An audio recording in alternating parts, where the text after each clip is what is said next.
You just can't. Uh, uh,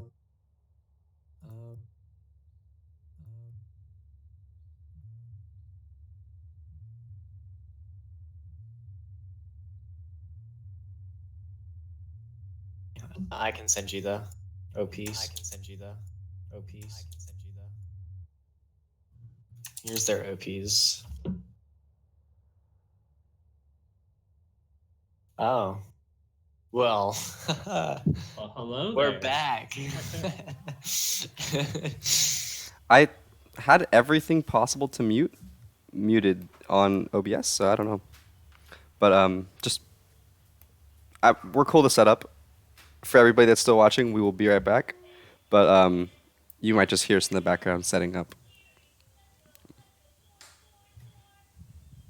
Yeah, so I'd like to know how to pronounce some of these names because some of Apparently, it's these are Chef. wild. Yeah, they have a little bit of yeah, an ethnic look to them. You can't say that on stream. What do Why you not? mean? That sounds No. bad. Yeah, dude, that's politically correct. I could have said something way different. What is this?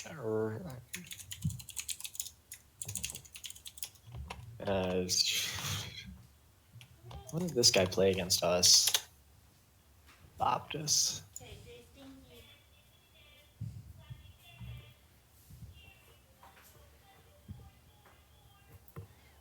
Um,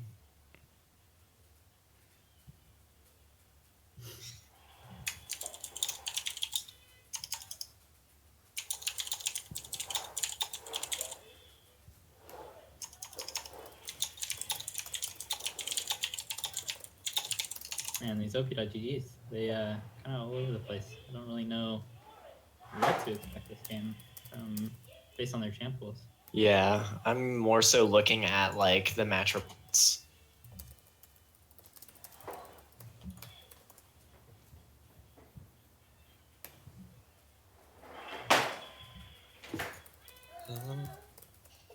Man, so many people picking up Vel'Koz. But that's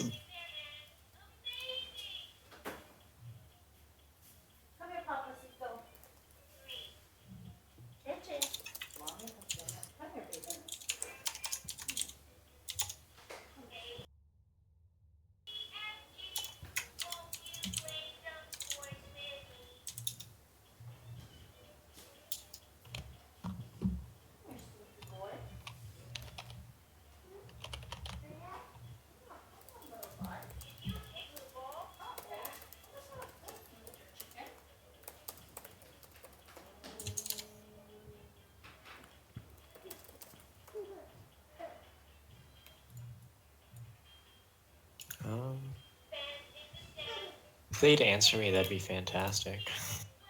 I'm just gonna at one of them. Oh, nice.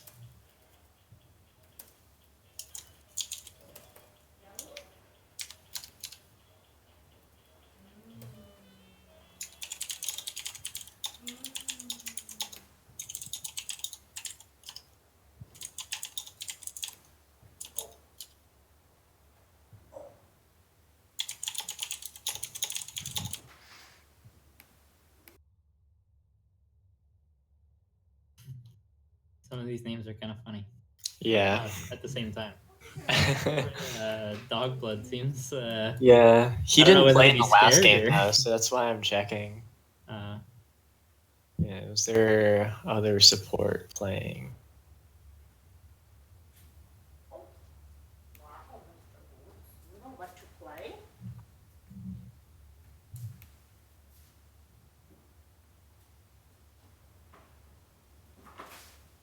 Oh, my team beat this team.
Hello and welcome back to the second game here today.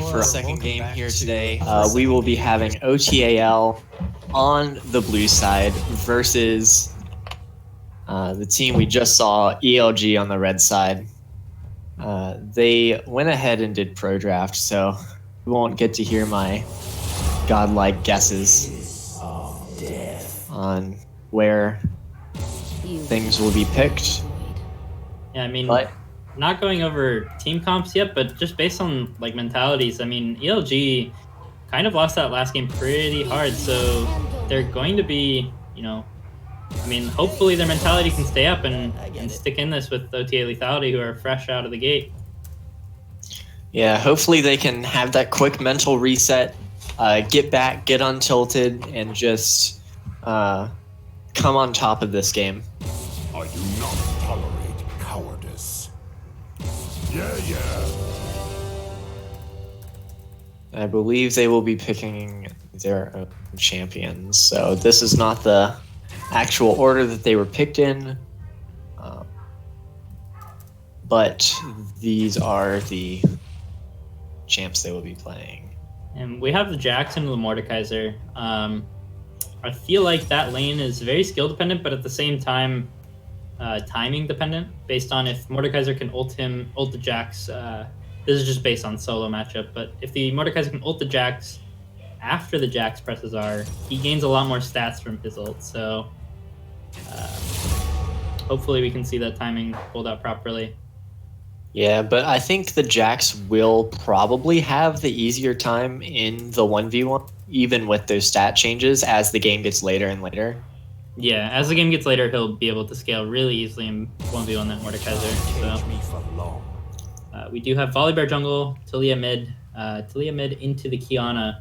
Based on what I've seen, Kiana usually can't really do much into those like far range matchups that have decent wave clear.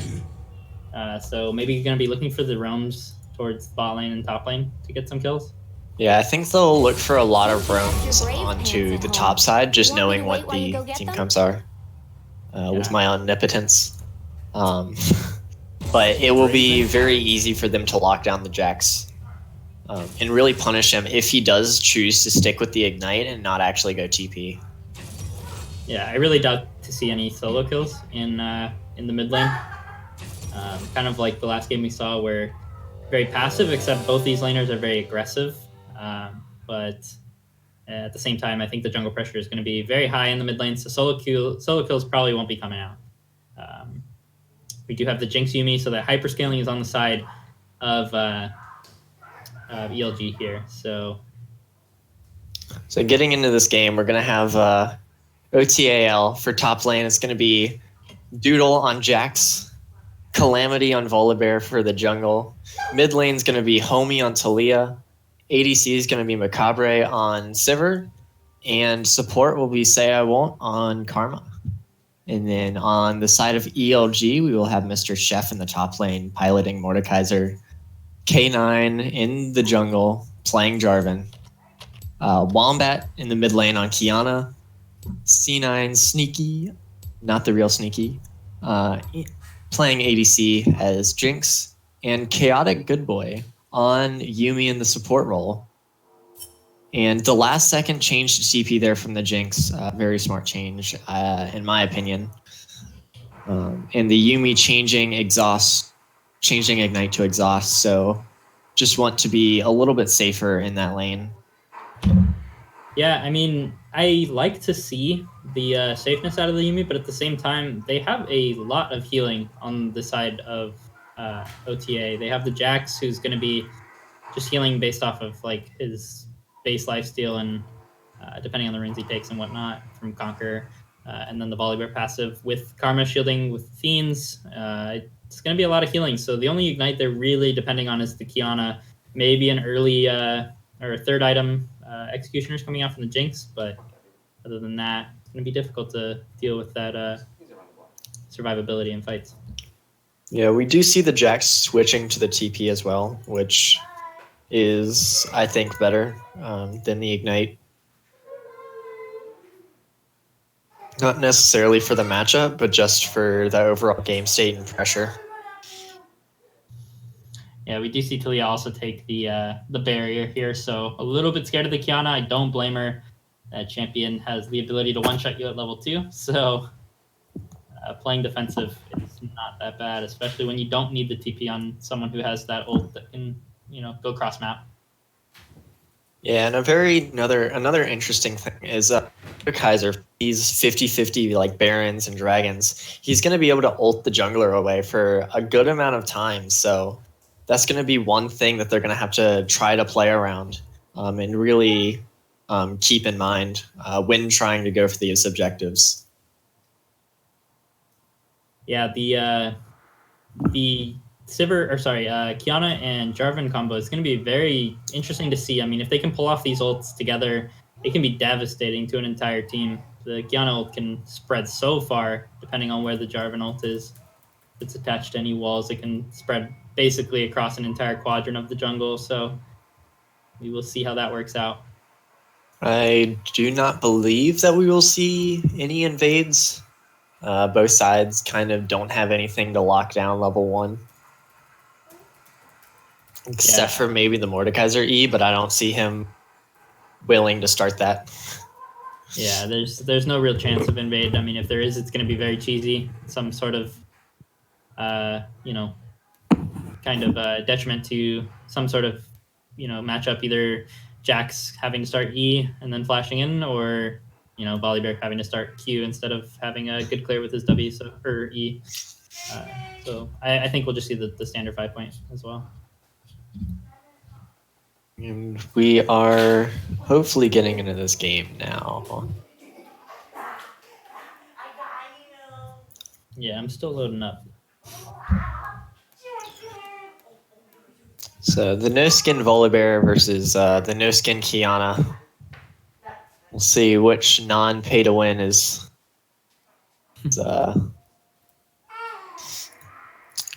really better. Doesn't have that many games on the Kiana, so this could be a very or the Yumi, so this could be a very very one-sided game, or it could, these players could just be insane on the champions and don't need that many games. Yeah, I think the benefit of Kiana right now, especially for these next couple of weeks, I mean, she's been out for almost a month now, I think, but she doesn't see much play just because she's almost insta-banned in every single game. But the main thing with her is that it's not so much that people don't know how to play her, it's that people don't know how to play against her. So if you know her abilities and you know how to counter that champion by playing safe and just waiting for your jungler to lock her down, then it can be somewhat of an easy matchup, especially for Talia, like I said, who can clear those waves easily and also disengage with her W. Also the Tremor Ground, or whatever it's called, the E from Kiana or from Talia, can also do a lot of damage to that Kiana when she's engaging. So hopefully we'll see some good outplays from mid. But like I said, I mean, I don't think it's going to be too much of the solo kills in mid lane. It's going to be a lot of jungle pressure. And we're just now getting into game here.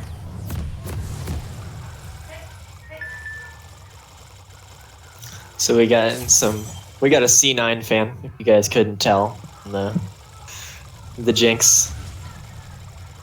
A proud supporter. Would have never guessed.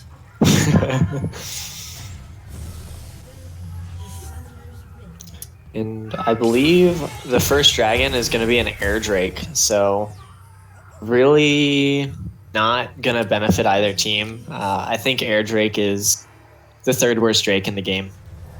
I think Ocean's only good in early game, but even then. Yeah, I mean, early game win drakes are not that great, but in the late game they can help out, especially in a team comp like this where there's a lot of roaming going down. Talia might actually enjoy that first win drake, especially because she might not get these solo kills in mid. Taking a really bad trade. I don't know if she wasn't looking at her champion or she ate that entire Talia Q. She doesn't get the recall off, so she's just going to start lane really behind. Yeah, having to pop one of her corruptings already. Yeah, it's a very good play from the Taliyah. I think the Kiana did overstep a little bit to get that ward. And I don't think they're going to get much out of it. Yeah, I mean, it wasn't even Kiana's ward, it was actually Jarvan's, so I don't know why she was stepping up if at all. So we see the standard red side leash from both sides. And the Volibear going to pass straight into his top side. Jarvan looking for something mid. Yeah, we saw this last game. He goes for the level 2 gank, gets a very nice trade, blows her flash already.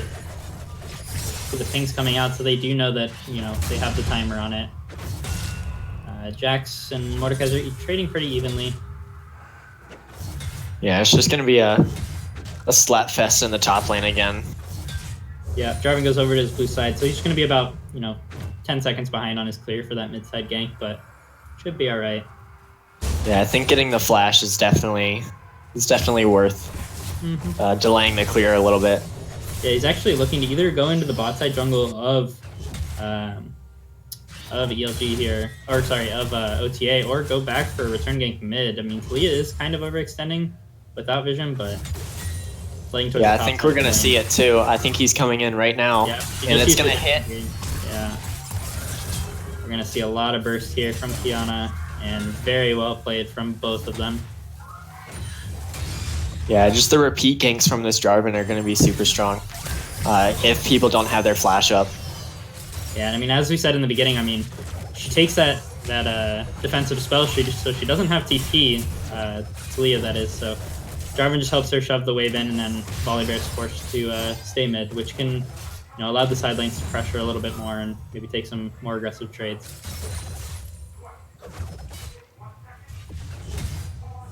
The Jarvan kind of delaying his clear, but Volibear is not really, you know, too far ahead. Yeah, I mean, soaking up XP in the mid lane, definitely good for Jarvan, and doesn't really do anything to Kiana because, you know, Taliyah's losing a lot of XP as well, based on that shove into tower. Yeah, and Kiana didn't even have to use her Ignite, so we could see another kill potentially if the Taliyah plays too disrespectful. Yeah, I mean, at this point with double longsword, ooh, a little bit too aggressive. Volibear flashes in, she gets the double stun off, and flashes away, but Volibear already buffered that W, so wow. A little bit too aggressive. Like I said, I mean, these solo kills are going to be very difficult to get with so much jungle pressure mid.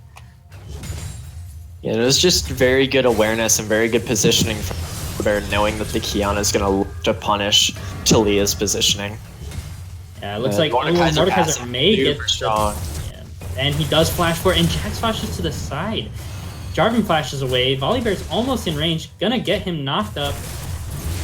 Jarvan smites and EQs away. Perfectly played. The smite gonna barely save him there. We do see the instant TP back from Jax. You okay? I think that Mordekaiser's just gonna walk up. Jax doesn't have a freeze. It's kind of close to his tower, so should look for some sort of advantage with that TP. Yeah, I believe top lane is going to be very hard for the Jax. Kiana overextending to get this ward. She saw Volley bot side. He's going to flip her into the Kiana. She has no flash. And this is just going to be another kill. Wow, and a lot of aggression coming out from bot side. Jinx flashes forward for the kill. May be able to pick up the Sivir too. Nobody's roaming down. With the Yuumi heals, it should be an easy pickup for Jinx, but it's getting close. Procs the lethal tempo. Sivir flashes. And gets away alive. Barely. From both sides. Very close. We didn't see the Ignite come down from Karma either, so... Well, I'm surprised that Jarvan didn't go in there. I'm pretty sure he might have made it out, but... They're deciding to play it safe. Yeah, he's delaying this Volibear's back, which is good for him, but at the same time doesn't really do much because, you know, Volibear already has that level up, so Jarvan delaying the back doesn't really... set Volibear behind that much. Especially, he's going to go back here and get probably a Bandy Cinder as well as his Jungle Smite. We'll see.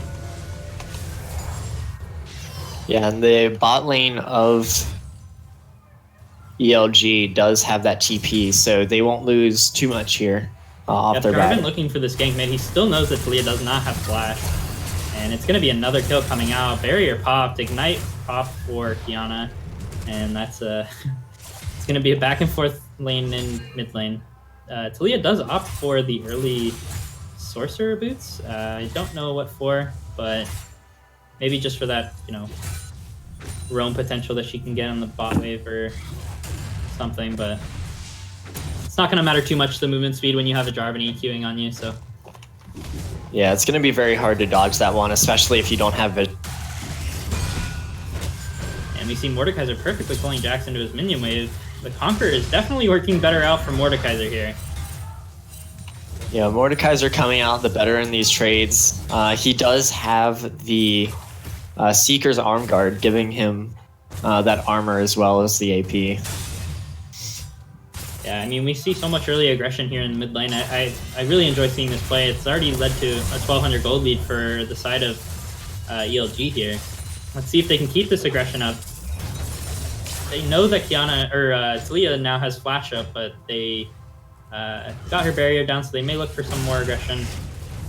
Especially now with Kiana having ult up. Goes in for a top lane gank. Oh, just gets the tip of the knock up. Wow. Jax will fall. Does not have TP, so he's going to lose this wave. Volibear is going to end up picking up the XP. Bot lane's going aggressive again. Back and forth small trades. Volibear going in. Going to do a lot of damage to this guy. Might actually kill the Mordekaiser in his ult. I think that was a misplay for Mordekaiser for ulting there. Yeah, I think ulting there definitely wasn't the play. I think Jarvan could have helped out a little bit, but I don't think it would have mattered in the end. I think just left with a HP. Yeah, another engage here. Oh, the miss time on the ult, but I think Kiana will still fall down, or Talia will still fall down. I get those champs confused. Karma walking up, Sivir walking up. Kiana misses the Q. This is going to go in the favor of ELG, or of OTA. Yeah, very good roam here from the bot side, but... And bot lane comes back up, gets the Jarvan a double kill, and they should go for this Cloud Drake. We will see if they do. Looks like they're not going to opt for it. Yeah, the bot lane of OTAL definitely overstaying and not really watching when ELG's bot lane was going to respond and not respecting that. So good good rotation up from OTAL, but definitely an overstay, which allowed ELG to get the return kills. Yeah, and I mean, this Mordekaiser is just going to be looking to zone Jax off every CS he can. He's going to punish him for every CS he steps up for. But we do have the Volibear coming up, and he's going to get this stun off. He has the pink ward, but he just wasn't paying attention to it quick enough. Yep, that ult would have been real nice to have there. I mean, even falling to the Volibear earlier and not wasting the ult would have been beneficial there, because he can definitely kill the Jax. So well played for Volibear coming back up before the ultimate cooldown's up. Yeah, the E there from Mordekaiser was really good though, and it allowed him to get the flash out of the Jax. So even though he does go down, he'll have a lot of kill pressure against this Jax. And we see the bot side of the map is severely warded for the side of OTA, just controlling the vision on the bot side around this dragon. They want that to let their team roam a lot more. Jarvan's still sitting around mid here. Sivir ulting in. They know that Yuumi is going for a ward because they saw her. Hopefully, wow. Nice trade. Don't get any summoners. Oh, actually, they blow the flash from Jinx. I didn't even see it. So very well played from bot lane to aggress as soon as they see Yuumi on a ward. Talia's coming down right now, so he may some dive shenanigans. I don't think her ult is up, so probably not going to work out. Yeah, we see Volibear going up here for a lane gank on top side, but there is a ward in that bush, so let's see if Mordekaiser can play correctly to waste as much time as he can from the Volibear. Steps really far back. And we see the Jarvan also coming bot side. This is very good for him. Sivir flash, Karma flash, Yuumi ult comes out a little bit late, and I don't think it was necessary at all, but they get both flashes, so this could give them a lot of pry on this next team fight with this dragon. I believe if Volibear shows top, they can just go straight onto the dragon.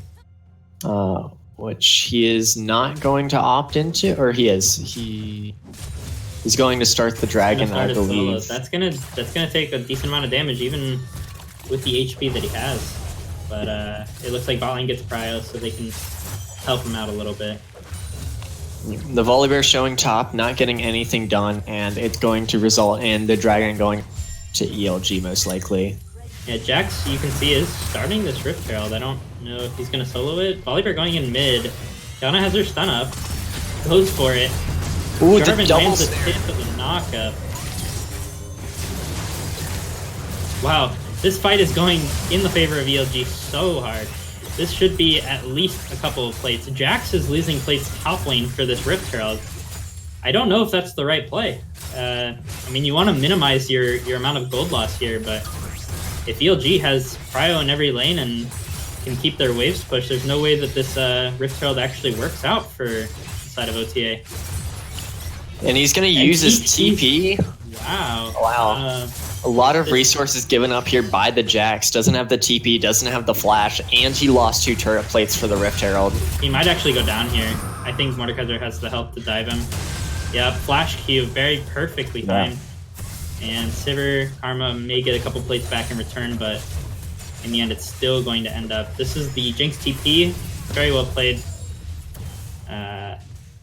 Doesn't have the Yuumi with her, but still going to minimize that gold loss. So ELG comes out with the 3k gold lead almost. Yeah, and the Jax doesn't have the TP, so he's going to be severely punished. Talia's roaming up looking for a kill. I mean, Mordekaiser's very strong even without this ultimate. If he lands the E on her, she might be And dead. he does have that level lead. He's taking a little bit too much damage. I think he's waiting for Jarvan, but Volibear is also coming up as well. I believe they're going to get this kill first, though. The Talia flashing, but it's not going to matter. Oh, the Volibear comes in just in time. Ooh. Flips him away from the Talia. And should be able to pick up this kill. Jarvan doesn't have enough mana for an EQ.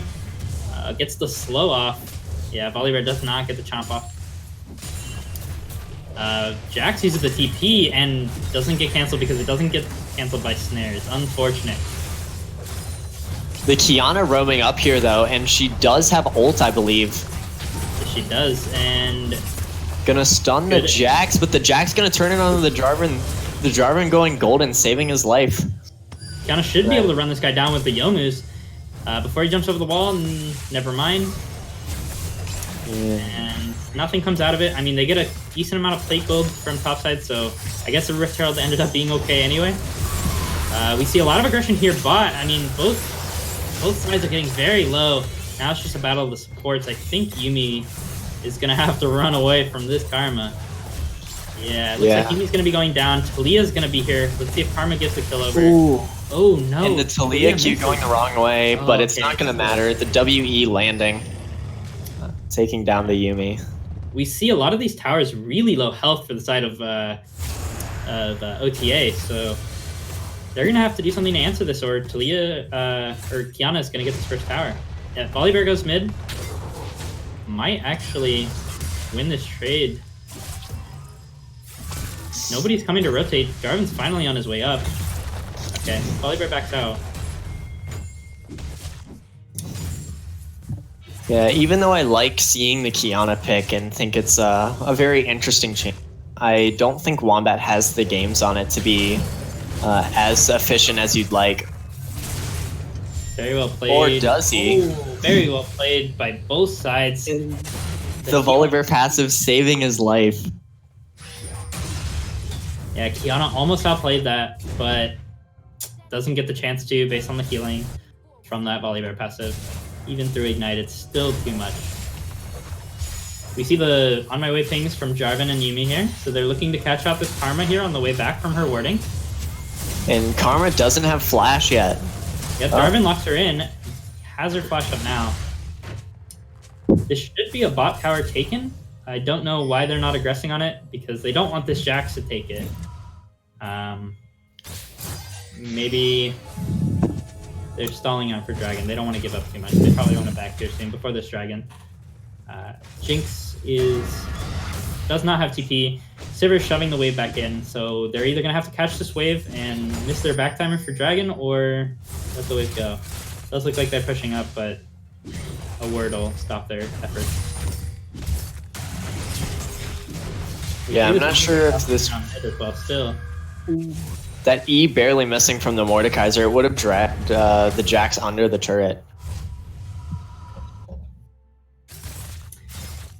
Yeah, we see Talia backing here. She does not have ult up, so this Dragon will spawn right now, and they have a mid laner in base, and it's an Infernal Drag. I mean, I would be surprised if ELG does not go for this. I mean, yeah, I think they're gonna get mid prio and pressure this turret, and then start clearing out vision.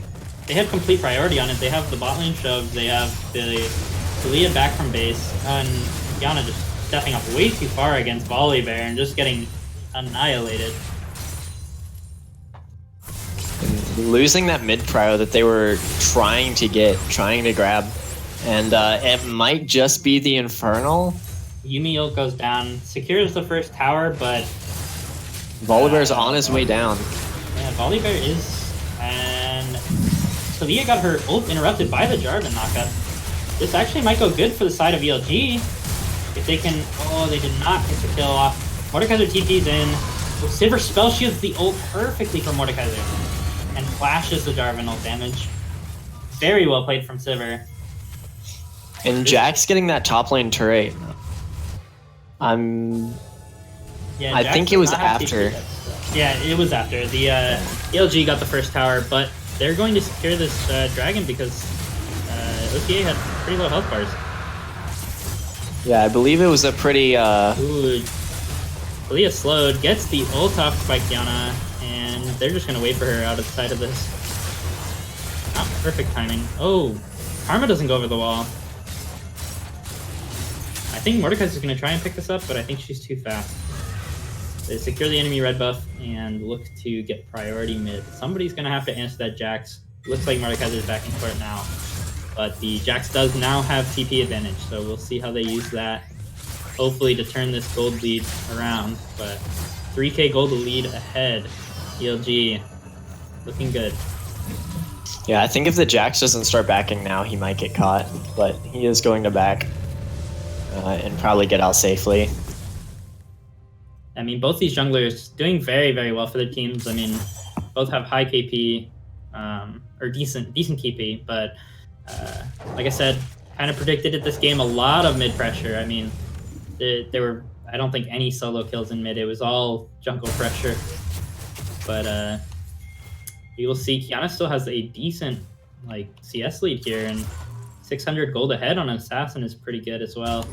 So we'll see if we can use it. No boots yet, so maybe not looking for those roams just yet. Hoping the fights come to her.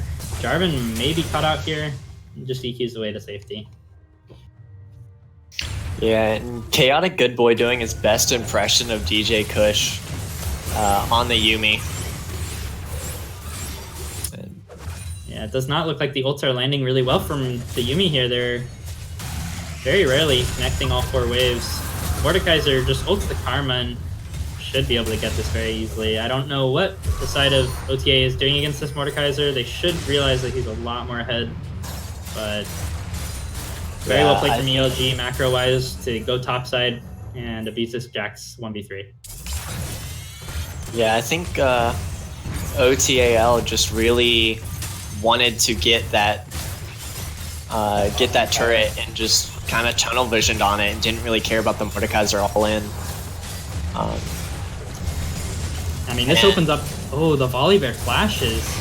It doesn't get the land of the flip, but both these champions should be able to get over this wall pretty simply.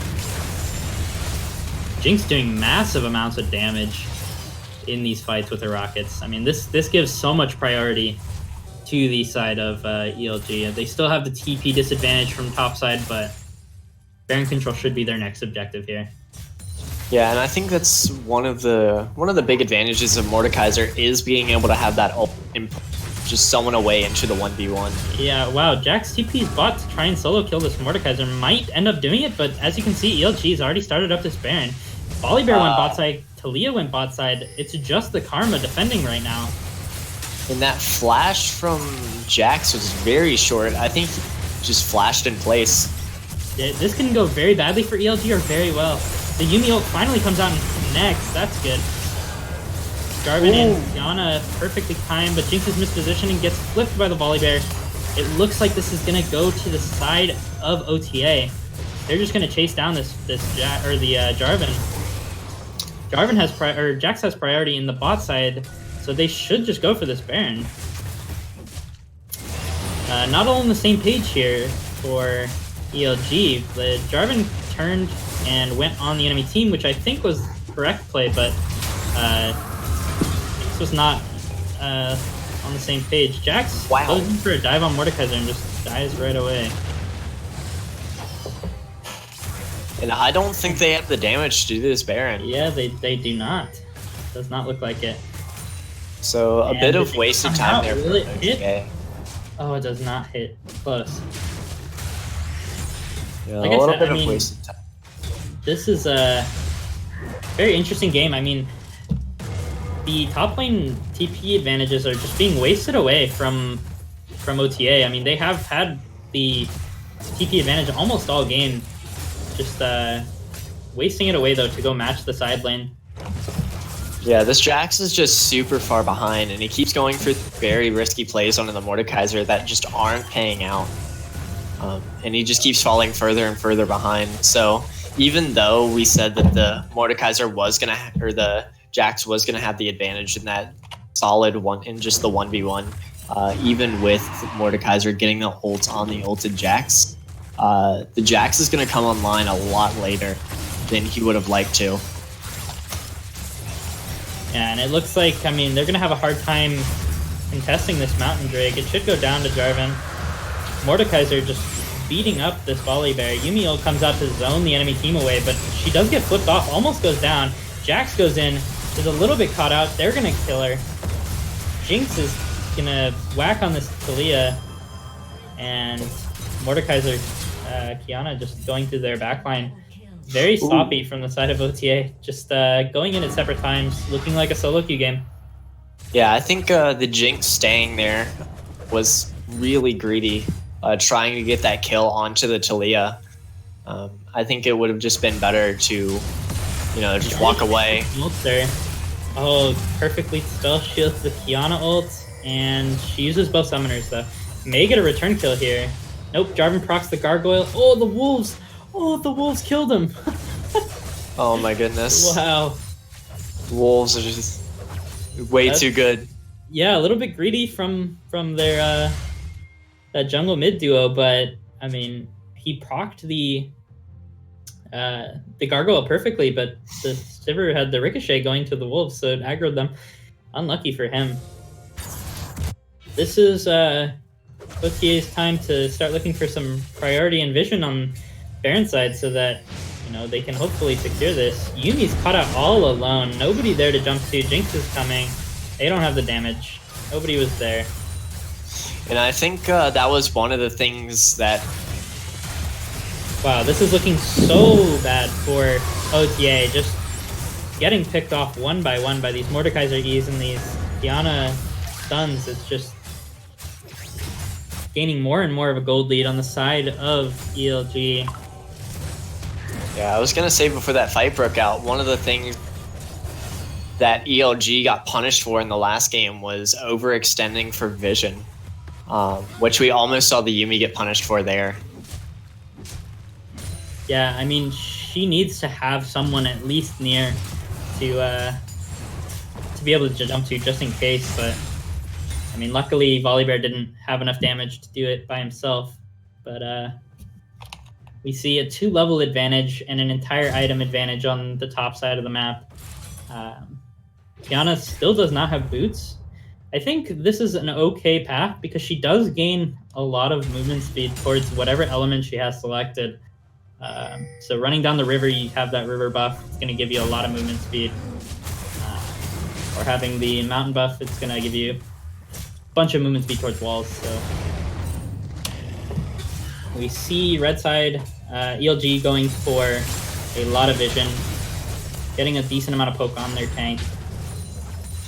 And the ADC for ELG does have a full item advantage over the Sivir, because the Sivir did opt to split items and go for the Grievous Wounds as well as the QSS. Yeah, I mean, we see... I talked about it in the early game, but... Oh, Mordekaiser almost killing this Jax. If that E lands, he ults him, he's just going to dive him. There's nobody there to respond. Jax flashes away. It does not matter. He's so tanky, he can tank this turret forever. And this should be an easy pickup on at least a bot lane turret. They may be able to pressure Baron, but I think the correct play is let the bot lane turret fall and contest this Baron and look for a 4v4 without the strongest member there. Hopefully he doesn't TP in. Taliyah goes down to respond. Might kill him with this hiding. He does not have ult. Very well played. ELG just going to instantly engage and look to chase down this Sivir. They may have the cooldowns for it, but does not look like it. Mordekaiser has TP when he's up. Jax has TP when he's up. It looks like this team, ELG, is just going to look for some mid pressure. This next dragon coming up is going to be a Cloud Drake, so 2 Cloud Drakes on the side of ELG will be a very good lead for them. Yeah, and I believe... Go ahead. Yeah, I was just going to say that I believe it'll allow the Kiana to get away with getting the boots. Yeah, exactly. Even a little bit more. Because the first Drake is always the biggest bonus, but then after that it just keeps getting better, so, you know. Yeah, I mean, Kiana has only like 30 more movement speed than, the Taliyah has 30 more movement speed than the Kiana, which isn't that big of a difference, especially when you account those Cloud Drakes in. So, not going to be much of a detriment not picking up those boots, but something that I think ELG could do here is just give up the dragon and go for the Baron, if they're willing to make that kind of 50-50 call. I mean, they could do that. It does look like OTA doesn't have the macro play this game to keep up with the side of ELG. So maybe baiting them out into the dragon, acting like they're giving it up, and then walking straight over to the Baron. But it doesn't look like they're going to do that. They're just going to take the free Drake and then set up some vision around the bot side of the map. OTA not wanting to contest the dragon, just, you know, content with farming it up and taking what they can. And the Jarvan EQ combo, not the cleanest there. Yeah, we're just going to see this bot tower fall. They have no reason to be afraid of the side of OTA doing Baron because they don't do it fast enough. Yeah, and even if they did start it, they could probably just end the game. Yeah, they have enough push power with the Jinx and the Mordekaiser. And they also have the Mount Mordekaiser Drake, gets engaged on, but he has ultimate. He opts to go for the Volley Bear instead of one of the squishier targets, but it looks like he's still going to pick up this Volley Bear kill. Maybe not, actually. When he comes out, he's going to get so much healing from that Arma. But getting a lot of pressure, keeping 4 people here on the bot side for a long time, and ELG is just going to turn straight onto the Baron. Jax TPing in top, going to see what he can do. This looks very bad for ELG. It could be turned very quickly, but they're just going to escape. If I were the side of OTA, I would just start this dragon here. I mean, you have 30 seconds until... I mean, this is a good pick as well. I mean, getting the flash out. Kiana should go down here, at least pop GA. Yeah, Kiana's going to go down here. I mean, I think the play here is to start this Baron. I mean, they're all at relatively high HPs. The only one kind of low on mana is the Taliyah. We'll see what they opt to do, and it does look like they're going to start this Baron. Side of ELG is going to have vision, but the Volley Bear is a level up and has the ability to W Smite. The Mordekaiser, I don't think he's going to have to use it, though. This Baron's going down super slow. Yeah, I mean, and the Jinx ult going to almost take down 2. Yeah, I mean, they just... Volley Bear coming in, getting stuck in the Jarvan ult. Jinx just whacking away. Mordekaiser going to town on their backline all by himself. Jinx is just going to run through with her movement speed. Oh, lands the W. That's. Oh, and are we gonna see the Penta?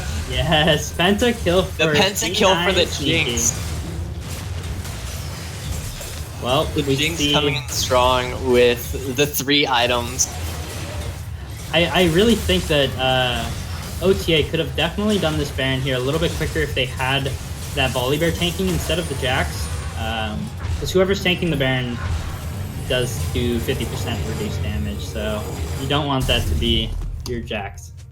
Yeah, I also think a better play there would have had Jinx to go straight mid instead of trying to rotate to the Baron and just pushing that wave out, and she could have probably got that turret and backed and then TP'd to wherever she needed to. Yeah, possibly. I mean, it works out for the side of ELG, and you know, it seems like back and forth throws. Like I said, I mean, somebody gets picked, and then somebody gets picked back. It's just back and forth.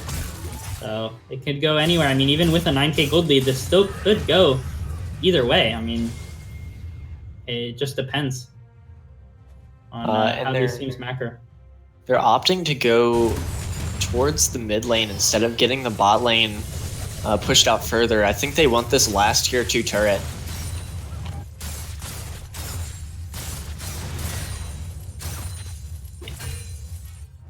And the Jack's still pushing out bot lane without TP. Gonna leave his team at a little bit of a disadvantage. We'll see how well they hold. This turret's just gonna fall. I mean, even with the Sivir wave clear and the Talia wave clear, it's going to be very difficult for them to hold these Baron waves. I mean, Mordekaiser has no threat. As long as he can get out of tower range and then land an ult on someone. And the Jack's still not back yet. Gonna be back now, but... They get a good trade on the Kiana there. I don't know what happened. The direct cam wasn't there, but... Mordekaiser does burn ult just to not die. I mean, he didn't get any kills out of it, but... Yeah, I think they're just going to reset and then go back to the Dragon. I mean, what unless is they want a Dragon 5-man coming out? top. Yeah, a Cloud Drake isn't really worth for them with this Baron. I mean, I think they just need to keep pressuring these waves. I mean, they should have had, you know, someone clear out that bot wave before coming with the team, but looks like they're looking for something. I mean, Jinx can just auto this tower from so far away. She can do it so safely. It goes down. Mordekaiser almost lands the E on this Volibear. This is a make or break moment. I mean, if ELG loses the fight here, this could be detrimental. Ooh, nice WE there from the Talia onto the Kiana. But sadly, they're going to peel out, and OTA is not going to get anything done. Yeah, they're going to reset here. I don't think that OTA should really look for a fight around this dragon. I think they should give this and then clear out their side waves. Yeah, I think what they're thinking is that ELG might have backed, and so that's why they were going to it. But ELG making the smart play, going straight to the dragon, not giving OTA really anything to get back with. And this is a completely different team than we saw in the last game. Where they had trouble closing it out after they had that solid lead. Yeah, I mean, they made a decent amount of gold on this Baron play. Didn't end up getting the inhib yet, but they still have how much time left on this Baron? Can't really see it with the chat, but not too much time, I wouldn't think. Looks like they're going to opt to have Mordekaiser in that side lane and then push down mid. Nobody can match this Mordekaiser alone. Even the Jack still is having trouble. Once he gets that Sojin, it may turn a little bit differently, but nobody's in position to defend this mid. They no longer have Baron, but this should go down pretty simply. They have Talia top lane, and... Yeah, Talia's top, Jax is bot, Volibear just coming in. Volibear flashes in, gets the Jinx. This is perfect for the side of OTA. Kiana ults, gets 3-man inside the Jarvan ult, but they're just too tanky. They're going to end up going down. Jarvan has to EQ away, and they're just going to wait for this Kiana. Mordekaiser wasn't there. Their strongest member. Ooh, gets the kill on Volibear, but ends up going down. And as I was saying it about ELG having trouble closing out last game. Yeah, I mean, it's like I said. I mean, it can go either way. Still, even with a almost a 10k gold lead, this is just it just shows like the macro play is not all there. I mean, they looked too aggressive in the mid lane when Mordekaiser was nowhere near set up for the bot lane push. and end up getting punished for it. Yeah, I think ELG is playing this game way too fast for having the scaling Mordekaiser and the scaling Jinx. I think they could, sit back and like play it a little bit more slow and a little bit more passive, and kind of just wait for Mordekaiser to push in that bot lane before actually pushing into the base. But very good play from OTA, realizing that they had the advantage there. Yeah, and I did misspeak last fight. Kiana ult doesn't actually like do anything unless it's in the jungle. The Jarvan ult, it just goes around the backside, so it only caught the Talia. It didn't actually catch anyone inside of it. Mordekaiser going for the ult and the Karma. She's gonna run out of room to run away, so she's just gonna go down. And they should look to go in here. Yes, they do. Yumiel comes out. Jarvan ult lands on 2. Jax is still alive. Kiana ult goes all the way around, catches one on the backside. Yumi's still on the Sivir, or the Jinx is gonna just demolish this Volibear with all this armor. Catches Jinx, and this should be an end game for ELG. Yeah, Very I think good that'll be positioning it. from this Jinx, just sitting right behind those 2 tanks. Once the Mordekaiser comes out, he can be a tank for her, and this Jarvan just putting himself right in between her and the volley. Yeah, and the Jinx has that mortal reminder, so Volibear is not really, a threat to her. She has the armor shred. She does have the grievous wounds, so Volibear not really going to be able to do anything. Yeah, and it does look like ELG will take the win against OTA lethality. Yeah, they wavered a little bit at the end, but they were able to close it out, getting the catch onto the Karma with the Mordekaiser ult. So it was very good from the Mordekaiser to be able to get that pick and close out the game. Yeah, I mean, like I said, there were so many back and forth throws. It could be anyone's game all the way up until the very end that that it's going to be the end. I mean, you see, they're not macroing together. They have the right idea, but their timings are just off. Sending the Mordekaiser bot and the rest of the team mid is perfect as long as Mordekaiser has that wave pushed at the same time as the rest of the team does. But when they're left alone, then they don't have the strongest member of their team, which was that Mordekaiser for a while until the Jinx started getting that pentakill and whatnot. But either way, both junglers played very, very well. It seemed like Jarvan started to play a little bit better towards the later of the game, landing those critical ults on priority targets, and having those Kiana ults combo with it is just devastating for a team.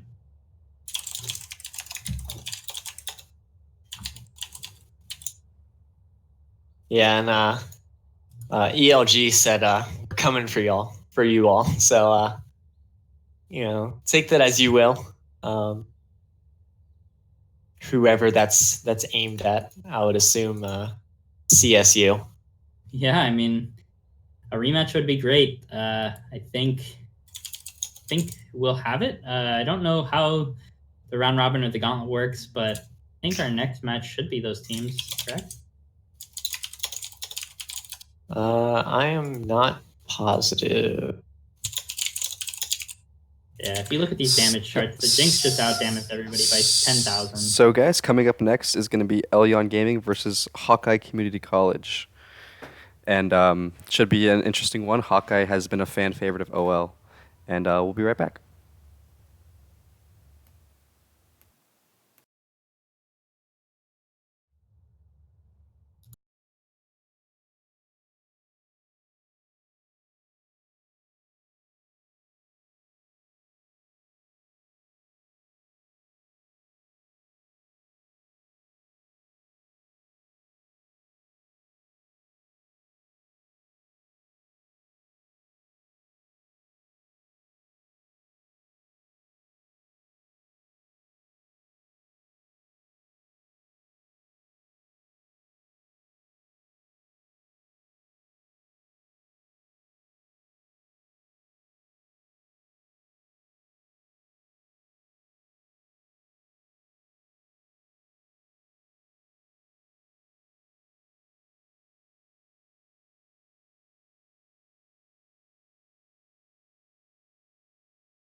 We are live.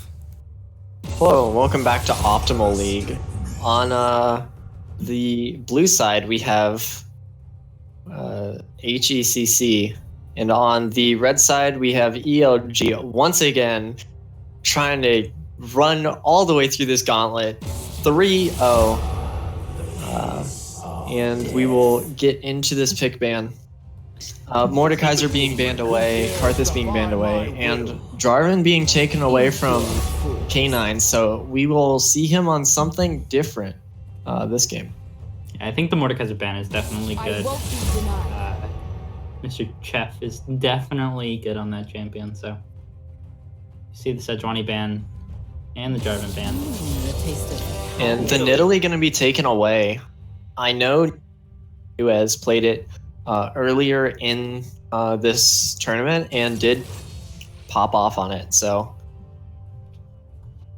Darius first picked, and then Yorick straight picked back into it.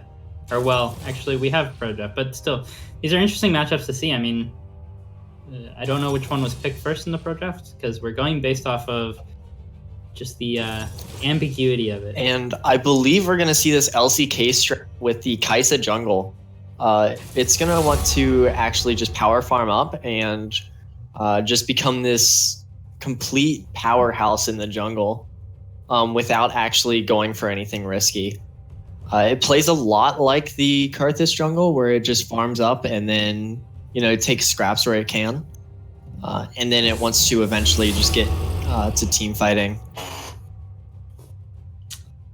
Yeah, and we'll see if this is a Lulu mid to maybe, give some of that utility while also having some sort of tankier support with Engage. Or if it's going to be swapped to the support role. We'll see. I mean, I have a feeling Lulu into Ahri is going to be a difficult matchup for the Lulu. Doesn't really have any escapes away from the Ahri once she gets level 6. So, plus pre-6 is going to be very susceptible to the ganks, especially from Xinjia, who doesn't really need, too many levels or too many items to be able to burst you down. And we are going to see everything banked onto this Kai'Sa.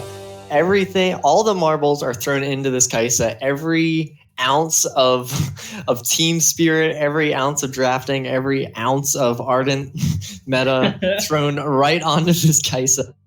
And it's gonna be an interesting one. We'll see if they can pull this off and if they've had enough practice on it to actually make it work.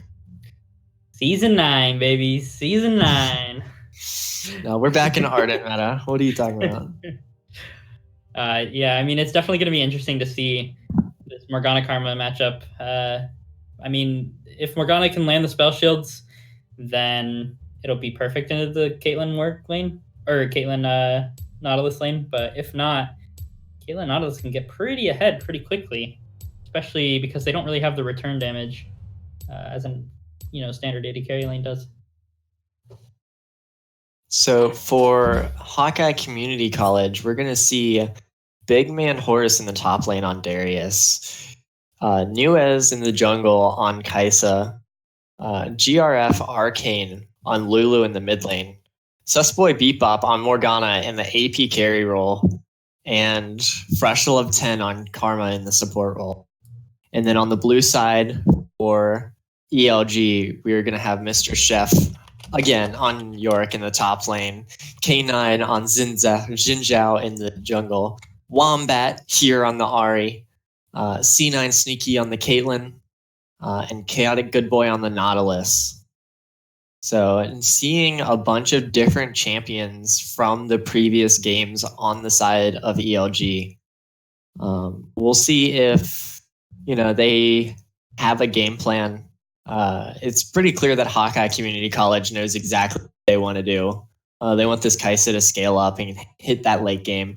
They want their Lulu to have the Ardent Sensor. They want their Karma to have the Athenes. They want their Morgana to be stacking full AP. They want that redemption. So we'll see if ELG has what it takes to close out this last game of the gauntlet, or if Hawkeye Community College will take the game with their wild draft.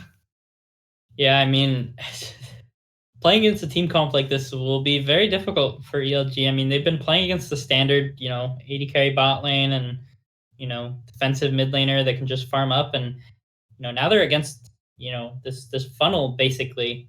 And, as we've seen, their early games pretty strong is where they get ahead as an ELG. They can aggress early and get these picks and, communicate well together. But I don't know how they're going to be able to do that when they have so much disengage and survivability on the side of Hawkeye with the Lulu ult, the Morgana shield, the Karma ult shield, and then Darius healing. It's going to be very difficult to communicate this.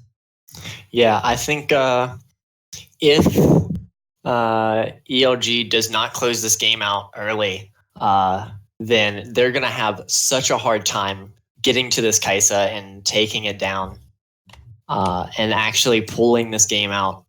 And the winner of this game will get into Optimal League's tournament for the upcoming season. Yeah, I mean, so I'm looking at chat here. I mean, it looks like Elion's owner is saying that Chef is one-trick Darius. So if there's any kills on Darius, it's a major misplay on Chef's part, which I couldn't agree more. I think any solo kills that go over to Darius is a misplay from the top laner. But having it be your main champion, if anything goes wrong in that solo matchup, I mean, it's got to feel devastating. So yeah, I believe Big Man Horus is also a one-trick Darius. So it'll be interesting to see how one trick deals with another on their champion. Yeah, looks like we're going to get into game here. Still loading a little bit. Are you still black screened? Okay. So we will get into this game very shortly. We might see something come out from the Nautilus with the Xin Zhao and the Ahri and they have a lot of CC on the side of ELG, and we have a DC from the support on Hawkeye Community College. Which one? Which support, man? You have to be specific this game. They have That's three. very true. They have 3 supports. Fresh Love 10 DC. We will get that figured out pretty soon. And I believe they just reconnected, so we will be getting into this game shortly. So we do see Ahri taking minion dematerializers here, so her goal is going to be to push in this lane really early, and I think that is the right idea.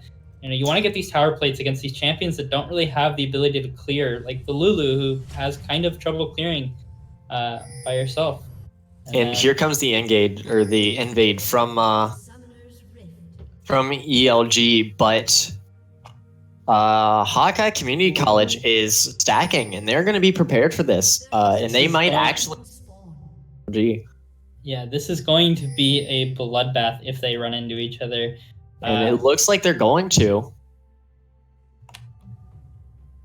Yeah, slowly creeping up. If Nautilus blinds hooks, it's bad. Oh, Darius steps out of the bush.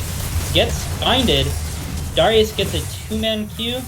And they got the flash and the ignite out of the Nautilus, so that's a trade in favor of Hawkeye Community College. Getting this early advantage on this late game team comp is very, very good for them. Yeah, and I mean, as you can see, just based on the items, the Lulu here actually went for the coin instead of like a Doran's Ring start, like I thought she might, just to be able to help her clear those waves. And but it does look like it's going to be almost like a funnel comp that you see in solo queue, where it's Lulu running around with the Kaisa and funneling her and giving her some of the gold for mid lane. So we'll see how this turns out. It looks like they've definitely practiced this, though. I don't think it's their first time trying this. Yeah, and I think it was definitely a very, very big misplay there from the Darius stepping out of the bush, giving away their positioning. I think if he held his nerve a little bit longer, he would have been able to... they would have been able to actually get a kill there. Yeah, and as you can see, it is the Kaisa going to be funneling here. She has to be careful about how much CS she takes, though, because if you take... The way that funneling can get countered is if you take too many minions by the time your... like, let's say your jungle, the amount of gold that you've gotten from your jungle, if that falls below the amount of gold you've gotten from minions when you have Smite, then you're going to start gaining only like 4 gold per minion. So she's going to have to keep up with CSing in her jungle as well as in the mid lane. And Xin Zhao getting off a little cheeky invade there, seeing that the Kaisa and the Lulu are mid lane, and being able to take away all those raptors except for one little one. Good knowledge from the Xin Zhao being able to actually get that raptor camp. Yeah, it looks like Yorick already losing some early trades, getting poked down by those Qs. Morgana and Karma in the bot lane are just staying just out of range of those Nautilus hooks, so... Ooh, Darius gets the pull in, does not get the auto reset, but wins the trade a little bit until Yorick lands the E, and Darius is getting smacked by these little golems. Ends up being a win trade for Yorick. Ooh, lands a charm on Kaisa, gets low, and has to burn heal from Lulu. Yeah, good charm coming out from the Ahri. And the Ahri going that Glacial Augment build. So going to be able to slow down a lot of the Karma engage on the side of Hawkeye Community College. Yeah, I mean, we see a... I mean, I think this is good wave management from the Yorick here. I mean, pushing slowly into the tower. You don't want to have Darius in control of this lane. You know, you want to have control of the minions. You want to be the one deciding. Karma gets hooked in. He's not going to take too bad of a trade, though. Darius is stuck inside the Yorick W, but wins the trade because of the bleed. And one thing to remember about this Kaisa goes in funneling on strat. Karma. Karma's forced to flash. Wow. A lot of early aggression. I like it. Sorry, go ahead. Yeah, no, on the side of ELG, they will where, you know, top nor bot will be getting this assistance from their jungler. So they're going to have to play a lot safer and a lot more passive if they want to get through this early game. So Karma throws the Empowered Cube backwards out of Fright from the Nautilus hook.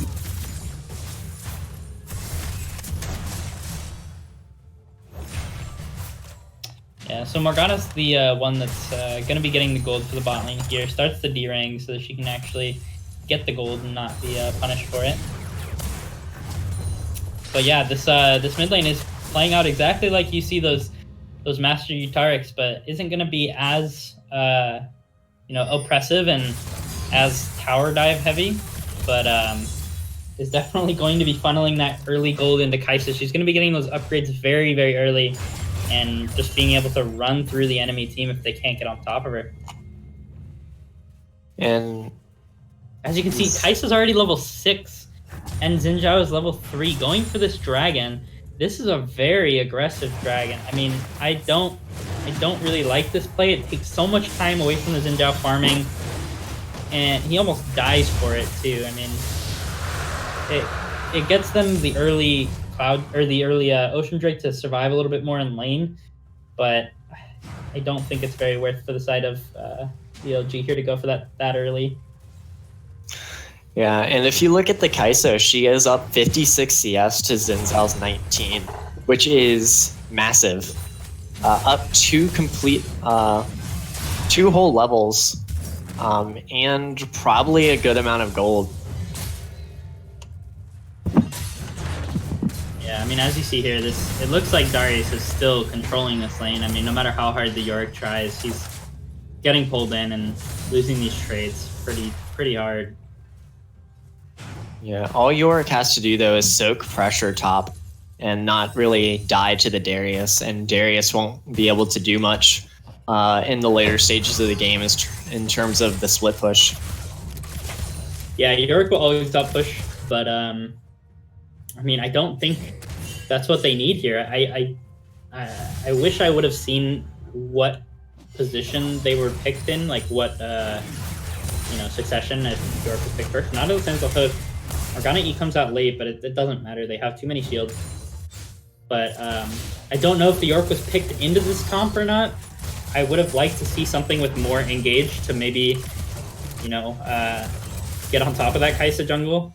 Something like a Malphite or something like an Ornn maybe, or I'm not sure. But ooh, very good trade, and it's just gonna burst her down. She didn't even get to use heal or flash. She just got charmed from over the wall. Very well played from Ahri. They're gonna go for the dive here maybe. It's pretty risky here with Kai'Sa being 3 levels up on the Xin Zhao.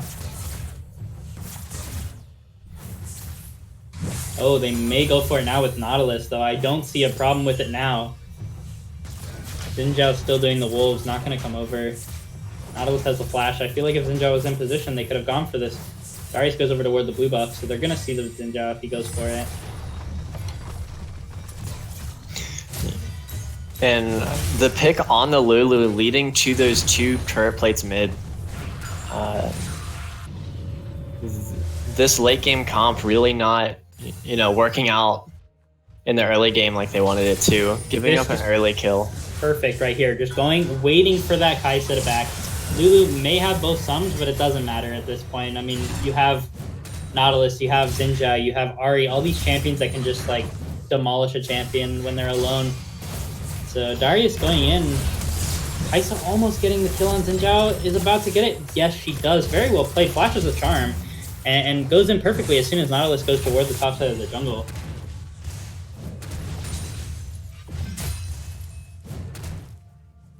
That's going to be a kill picked up. That's not what you want to see happen.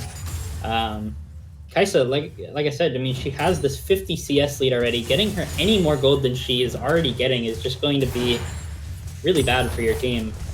ELG is ahead in gold right now, but I don't see that continuing for very long. Especially once we head towards the team fighting stage. Yeah, and the Kai'Sa is at, you know, that 91 CS. So if you compare it to the Xin and the Ahri, equaling 106, not that far ahead, but then you know, start to factor in the gold that the Lulu is getting from the Nomad's Medallion. And it, you know, it adds up. Yeah, I mean, I think the Darius is doing his job. I mean, he doesn't really need solo kills here. Their goal in this comp is not to get solo kills. Like, they don't need it at all. He can be enabled so much by these 3 supports just run through their team. It looks like he's getting engaged on Yorick. Pops the ultimate. He lands the E. Going very, very low. The Warden is almost going to kill him, but he gets out with Ghost. Doesn't have to burn his flash, so that's very good for Darius. Does not have TP, though, so probably going to lose a lot of this plating, unless Kai'Sa Lulu go up top and may be able to catch this Yorick off guard. Yeah, Yorick doesn't have any wards in the jungle. Probably not expecting the Kai'Sa to be rotating up. He gets the plate, but it looks like they're going to be going up there right now. They still may be able to kill him. I wouldn't be surprised if I saw some sort of tower dive here. If she does go under tower, misses the W, he flashes it. So they blow his flash for a Kai'Sa ult. Not too bad. Let me see Ahri rotating up. Maybe being able to catch out this Lulu on her way back to mid. Ooh, Lulu's gonna take the greedy path. If Ahri just waited. I think Ahri could have caught her out if she just waited. A little bit aggressive from the Ahri.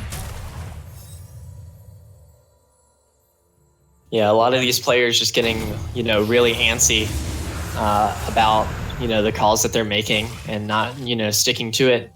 We saw it earlier with the Darius stepping outside of that bush, and then there with the Ahri. Yeah, I mean, I can't, you know, can't really blame ELG for being, you know, a little bit on edge, because this is definitely not something you go into a match preparing for, especially at this level of play. You don't really see this much, you know, funneling or this much, you know, draft manipulation, basically.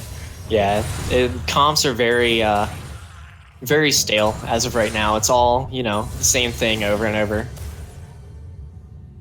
I mean, I'm really excited to see this. This is a great game so far. I mean, even without all the action of the other games, it's just very interesting to watch. Ooh, we see Darius pull him into tower. Loses the trade because the Warden is still there. Or the Wraith, whatever you want to call it. Ooh, a lot of pings coming out from the bot side of the map. They're looking to contest this red buff from Kai'Sa, but I don't think it really matters for her right now. She's more than happy to give up that red buff for another 2 minutes mid. And she does have her completed jungle items, so she will get the lowered gold value from the minions. Yeah, she'll get the full gold for it. Ooh, lands a charm. Nautilus Soul coming out. Lulu's knocked up as well. Can't ult the Kai'Sa. Finally gets it off. Looks like Kai'Sa's trying to trade a kill. Does not get it. Very well played from the side of ELG. Stacking those CC. Nautilus Soul going both through the Lulu and the Kai'Sa so that, you know, Lulu cannot ult the Kai'Sa. Looks like it's going to be at least one tower. The York is here. Has his maiden, I believe, up. So he's just going to go back top down to defend the turret. They may be able to get 2 here, though. No, it does not look like they're going to go for it.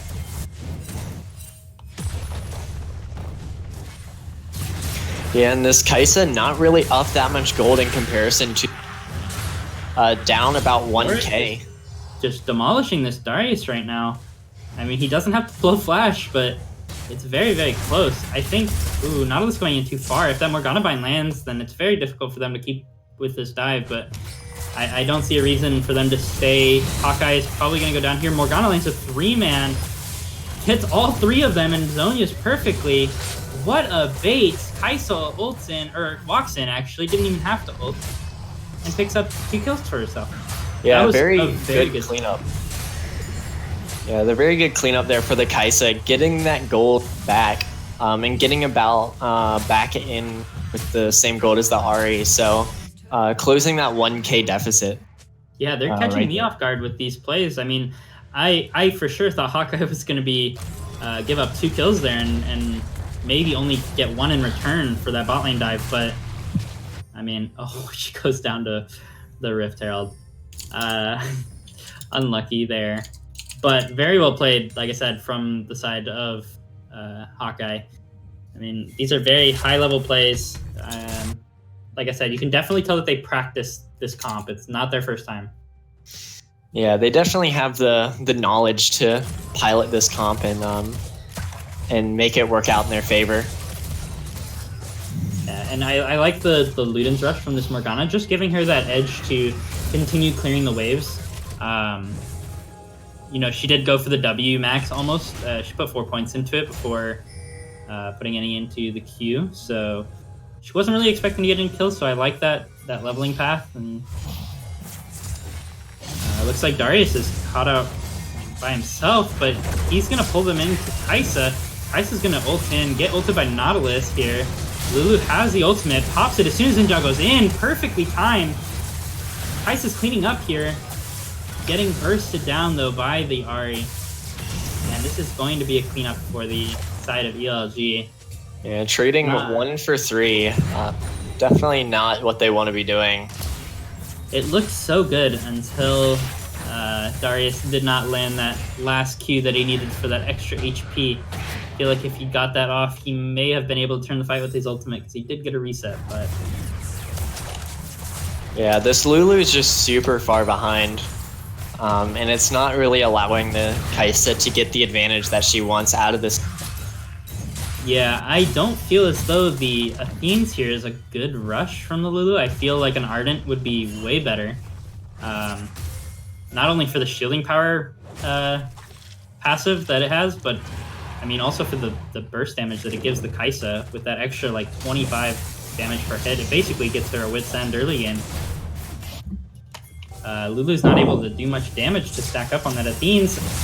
The Karma gets caught up by the Ahri charm and just locked up. This is not good. HCC is playing way too aggressive one at a time. They need to go in as a team and have all 3 of these supports either peeling for their Kai'Sa or giving their buffs to the Darius. Yeah, I think they should just be playing a little bit more passive and just giving up, you know, dragons and giving up priority to allow this Kai'Sa to scale and get to that late game point where she can just hyper carry.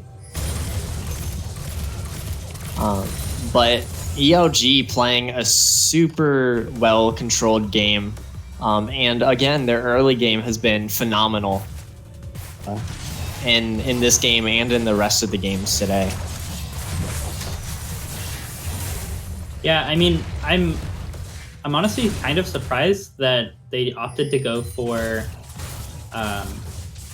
something like the Morgana Karma instead of maybe a Sonataric. I know that it gets abused a little bit more in lane, but I feel as though they have a lot more survivability with Sonataric here.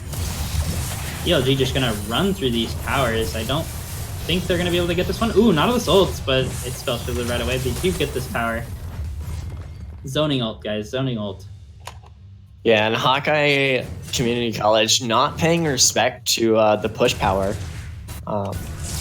from ELG and just giving up 2 free turrets.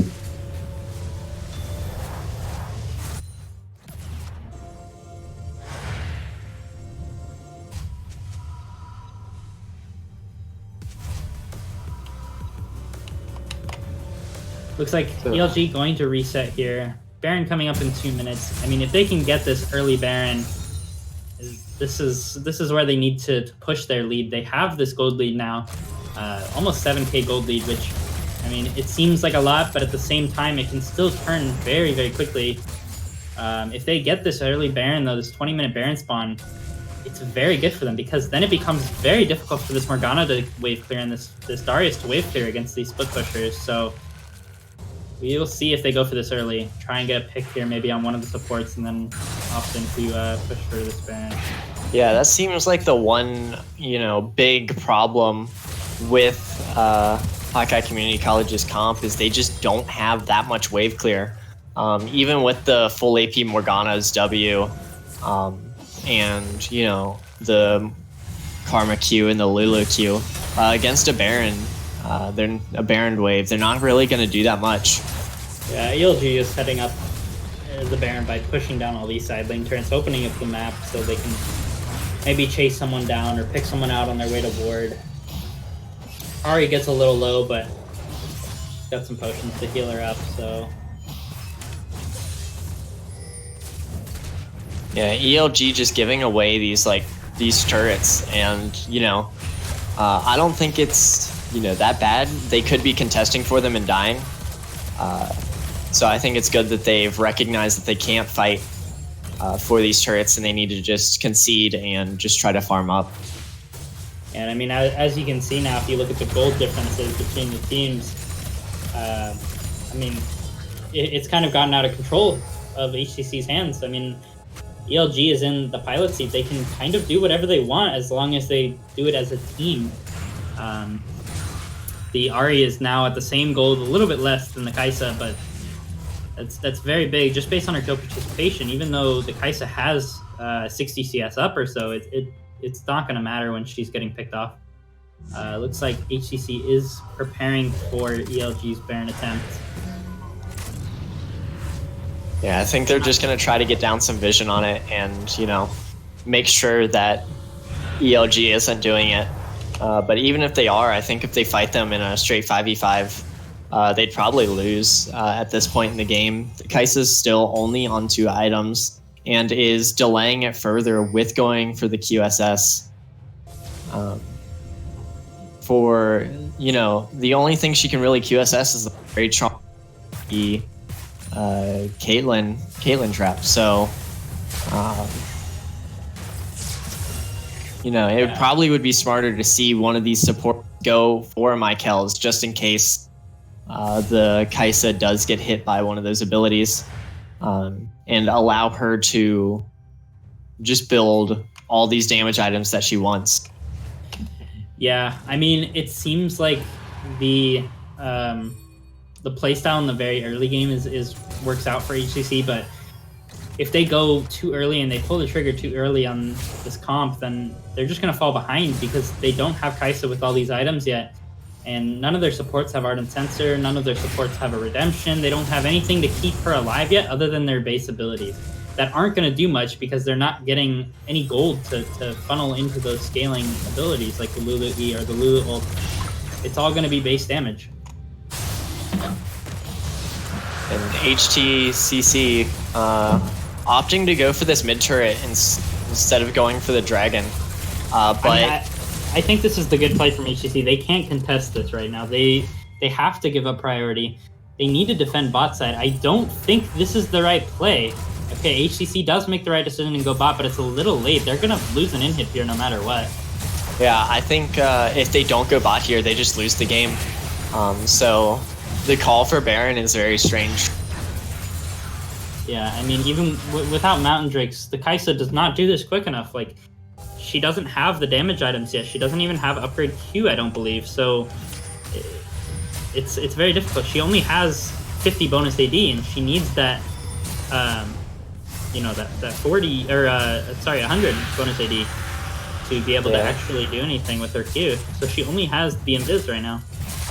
ELG is making these super clean rotations that we have, you know, not seen from them really in these past games today, and they're closing out this game super well and not really giving Hawkeye Community College really any room to do what they want. Yes, they're scaling up. Yes, they're, you know, getting the Kai'Sa to that 3-4 item mark, but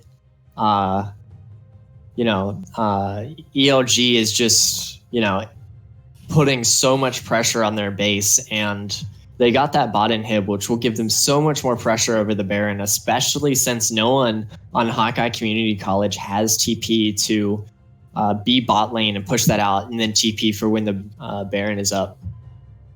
Yeah, I mean, I don't know what the play is for HCC is. I mean, it's all in the hands of ELG right now. ELG is in the pilot seat. Like I said, they can decide this game in a matter of 3 minutes. So it can they can lose a fight and turn the entire thing around, even while having a gold lead. If Kai'Sa gets a triple kill or so, she gets an immense lead and can start to snowball this lead. But if ELG continues this, gets the Baron maybe, or does those good rotations like they just did bot side and gets another inhib, then it can be very, very hard for the side of HCC to wave clear. Yeah, I think ELG doesn't even have to do the Baron to close this game out. I think the threat of them doing Baron is so much more, you know, intimidating, is so much more powerful than them getting that objective. Yeah, and I mean, as we've seen in these past 2 games with them, it seems like every time that ELG goes for Baron, they somewhat throw. Luckily, they've got it thrown back to them. But this game, it may be a little different. So I don't like them going for Baron. I like them pressuring it, but just playing with these, like the split push Yorick, who can't get matched by anyone, and then maybe going for it when there's no chance of contestation, then it's fine. But if HGC has a fight here and positions correctly and uses their abilities correctly, it can still turn in the favor of HGC. And there is the blue trinket coming out from the Kai'Sa on the Baron, so they have no other way to check Baron besides just walking into it blind. And ELG is going to play around that, just clear this vision and make HCC come into them.